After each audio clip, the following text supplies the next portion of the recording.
அஸ்ஸலாமு அலைக்கும். Hi, welcome to our channel. இன்றைக்கி நம்ம பார்க்க போகிற ரெசிபி என்னென்னா, பெருநாளைக்கு எங்கள் மாமி வீட்டுக்கு வந்திருக்கிறோம். இந்த எங்கள் மச்சி தான் பிரியாணிலாம் ரெடி பண்ணிட்டாங்க. இப்படி அருமையாக இருக்குது பாருங்க. ஜீரக சம்பாவில் போட்டிருக்குறோம். திண்டுக்கல் பிரியாணிடாவே ஜீரக சம்பா தான் நல்லா அருமையாக இருக்கும்.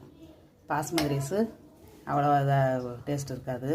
அதுக்காக திண்டுக்கல் பிரியாணி செஞ்சாவே நாங்கள் எப்போவுமே ஜீரக சம்பாவில் செய்கிறது. நாங்கள் எப்போவுமே தால்ச்சா ரெடி ஆயிடுச்சு, சிக்கன் ரெடி ஆயிடுச்சு. எங்கள் மச்சி சொல்கிறா பாருங்க, இந்த சிக்கன் 65 ரெடி ஆயிடுச்சு.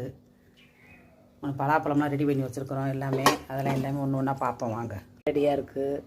பலாப்பழம் வாங்கியிருக்கா பாருங்க. என் குழந்தைனே வாங்கினது. எப்படி இருக்குது? பெரிய பழமாக இருந்துச்சு. இப்போதான் ஸ்டார்ட் ஆகுது பலாப்பழ சீசனு. அதுக்காட்டி என் குழந்தை வாங்கிட்டு இருந்துச்சு. பார்த்தாக்க அழுகுந்துலாண்டு அப்படி ஏகப்பட்டது இருக்குது பாருங்கள். ஒரு சட்டி இருக்குது அழுகுந்துலாண்டு. வாழைப்பழம்லாம் வேறு வாங்கி வச்சுருக்கோம். வாழைப்பழம்லாம் வாங்கியிருக்கோம். என்ன பழம்னு தெரியலை. பேர் என்ன பழம் வச்சு? கற்பூரவள்ளி. கற்பூரவள்ளி நல்லா குளிர்ச்சியாக இருக்குது. எல்லோரும் நோன்பு வச்சவங்க கற்பூரம் அவசியம் வாங்கி சாப்பிடுங்க. பழத்தை பாருங்கள். நோன்பு வச்சு எல்லாருமே ஜூஸு பழம்லாம் சாப்பிட்டுட்டே இருப்போம். நோன்பு வச்சு முடிஞ்சதுமே விட்டுருவோம். அது மாதிரி விடாமல் நல்ல பழமெல்லாம் தொடர்ந்து சாப்பிட்ணும். அப்புறம் தான் உடம்பு குளிர்ச்சியாக இருக்கும். வயிறு வேக்கால் ஆகாது.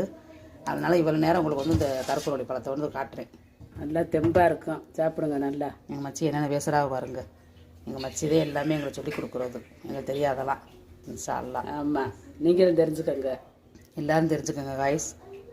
நான் பிள்ளையெல்லாம் சாப்பிட்டுருக்கா பாருங்க. பிரியாணி தான் பெருநாளைக்கெல்லாம் பிரியாணி தான் ஸ்பெஷலு. இந்த எல்லாம் சாப்பிட்டுக்கிட்டு இருக்கா பாருங்க. இந்த குட்டி பையன் சாப்பிட்டுக்கிட்டு இருக்கான் பாருங்க. இவன் தான் முக்கியமான ஆளே. இவன் தான் குழந்தை பையன், சின்ன பையன், சேட்டைக்கார பையன். இவன் தான். நல்லா அருமையாக சாப்பிடுங்க. டேபிள் சாப்பிட்டு சின்ன பிள்ளைங்களாம் கீழே சாப்பிடுவாங்க. கொஞ்சம் வயசு கூட உள்ளவங்களாம் இல்லை டேபிள் சாப்பிட்டு கீழே உட்கார முடியலன்னு சொல்லிட்டு அப்படி எல்லாம் சாப்பிட்டுக்கிட்டு இருக்கிறாங்க. ஜீரக சம்பா ரைஸ் எப்படி அருமையாக இருக்கும். அவ்வளோ அருமையாக இருப்பாங்க.